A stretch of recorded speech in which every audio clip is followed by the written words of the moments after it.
Bismillahirrahmanirrahim. Assalamualaikum warahmatullahi wabarakatuh. I'm Ahmad Mahfuz bin Ghazali, and I am a senior lecturer within the Faculty of Industrial Sciences and Technology. And in this technology talk, I am representing the Drug Discovery and Diagnostic Research Cluster to talk about introduction to flow cytometry. Here is the simple illustration of how a flow cytometer works, in which we will discuss this later. So first and foremost, let us look at the definition of flow cytometry.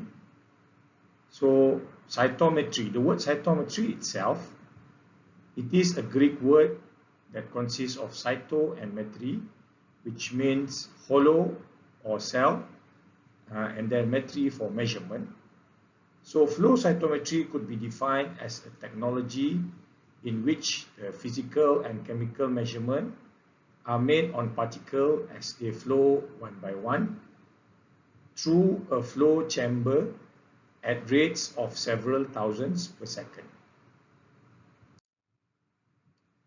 So the long name for the flow cytometry is actually fluorescent activated cell sorter, or it is known as flow cytometry.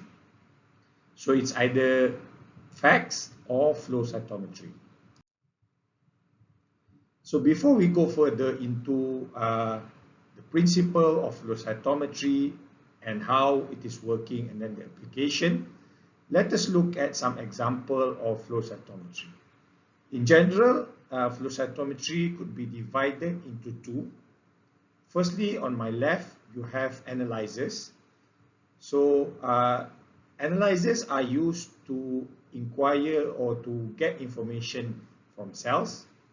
And on my right, you have a picture or photo of sorters. So sorters are meant to be used to isolate different types of cells. So in the market right now, you have different type of analyzers. They are mainly used for research, but some analyzers are used in clinical setting.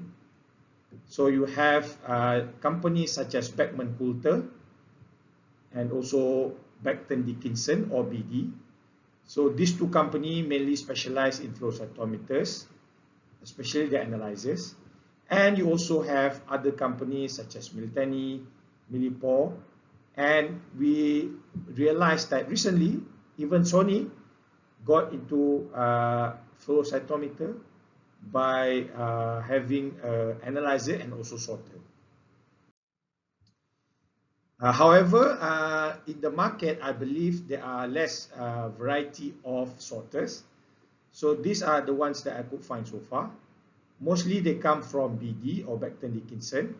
So you have anything from Fax Melody, Fax Aria, and Fax Symphony. And you also have sorter from other companies or manufacturers such as Beckman Coulter, Bioret, and also Sony. So how important is this technology?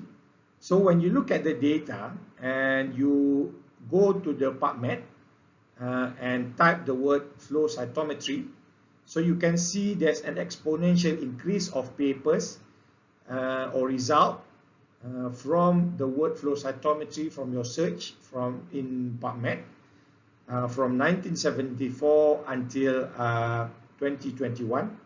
So I apologize that the figure is quite small, but on the y-axis, here you can see the scale. So the highest is in 2020, close to 16,000. And in 2021, it's about 12,000. So what is actually flow cytometry and how the technology is being built? So traditionally, we have the light and we have the slide in which we have cell suspension or cells. So some of the organelles may emit fluorescence. In addition, you can also incubate or conjugate or stain your cell with some fluorescent antibody. So from this fluorescent antibody, your eyes can observe this through a filter. So flow cytometry is slightly advanced than microscopy, in which after you have the filter, you have something that is called photon multiplier. So here, what happened is, after the the fluorescent has gone through the filter, this will be converted into signals in which we can quantify them. So in in traditional microscopy, such as light microscopy, it's very difficult to quantify the intensity of the light that you see, but in flow cytometry you will be able to do so. And in flow cytometry, normally what you will do is you will try to look at different markers or different organelles. So you normally incubate or conjugate your cells with different fluorescent antibodies, and then from there you will try to measure several parameters at once. So as I mentioned just now the example is from, let's say, from one laser. So you always have the source of light. In microscopy, you have the light that surrounds you, but in flow cytometry, you will have normally a light source from different lasers.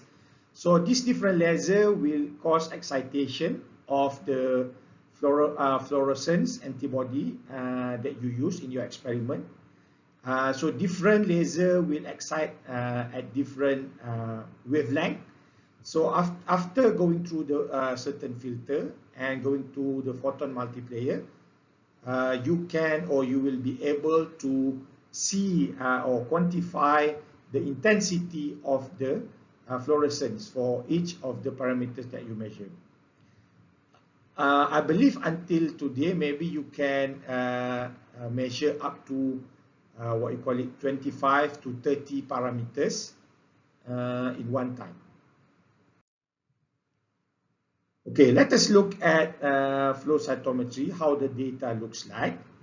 So basically, we start off, normally we just look at this is the x-axis. So we call this as forward scatter versus side scatter. So forward scatter normally used to indicate the size of the cells, whereas the side scatter, you want to look at the granularity of the cells. And then at the same time, what you can do is you can also plot, or you can see the graph against the marker that you measure. Like here on my right, you have CD3, which is a marker for T cells, and also CD4, a subset of T cell as well. So here on my right, you can see that for the T cell, most of them express CD3, but you can also find some cells that only express CD3, and also some cells that only express CD4 alone. Right. So basically, flow cytometry is used especially in the field of immunology. So I will briefly tell you about the common applications of flow cytometry in immunology. The reason why this technique is very good is because, firstly, you have thousands of events analyzed in a very short period of time, and then you can measure and perform statistical tests, and it's very flexible, and you can also reanalyze the data if necessary. So some of the common uses of flow cytometry in immunology, especially in immunology, but also in other biomedical research, is for phenotyping purpose, to perform DNA analysis, for functional study, to look at expression of fluorescent protein, and also to perform cell sorting. So firstly, we look at phenotyping. So flow cytometry can be used to assess or examine the presence and proportion of cells in a heterogeneous cell mixture. So you can use this by using fluorescent antibody for specific cellular antigen. So here we have example of flow cytometry data. So this is an example of sample from murine lymph node, which basically means that you have a mouse which has been killed, and then from this mouse that has been killed, the lymph node were mashed and the content were extracted, and the cells were taken from there and then stained with fluorescence antibody, and we stain them with either CD4 positive, CD4 and CD8. So these two are markers of T cell. So you can see that some proportion of cell express CD4, some of them also express CD8, and you have very minor population of cell that express both CD4 and CD8. And you also have cells that are negative for CD4 and CD8 molecules. The second common application of flow cytometry is that you can use it for DNA analysis. So in your cell cycle, you have cells in different stages: G1 stage, S stage, G2, and M. So to use flow cytometry to perform DNA analysis, you have to use a specific dye called such as propydium iodide, and also other dyes as well. So these dyes, they bind directly to the nucleic acid, and we can measure them. You can also use flow cytometry to perform cell proliferation analysis. So one of the way that you can use flow cytometry to measure cell proliferation is by using BRDU. Nowadays, people tend to use other dyes because BRDU is what you call it radioactive. So people tend to use non-radioactive dyes to measure cell proliferation. So on my left, you can see how the cells looks like. This is what we call as a dot plot. And on my right, you can see the histogram, in which you can identify how many times the cell already proliferate. So here the example that they use is they use a dye called cell trace violet. So as you can see here, you have 1, 2, 3, and 4 peaks. So each of the peak represent how many times that the cells have already proliferated. And you can also perform functional assay. So here the example given is you can look at the calcium influx. Calcium is important for T cell activation. So you can look at calcium influx after T cell activation using dyes such as Indo-1 and Fluo-4. And you can also use flow cytometry to look at the fluorescent protein. So let's say you tag a gene or a protein with fluorescent protein, and if you want to check the expression, you can use flow cytometry. And last but not least, you can use flow cytometry to isolate cell population. So this is a good technique to isolate cell because it will give you very high purity or high concentration of cells, but you will lose some cells as well in the process because it's very mechanical process.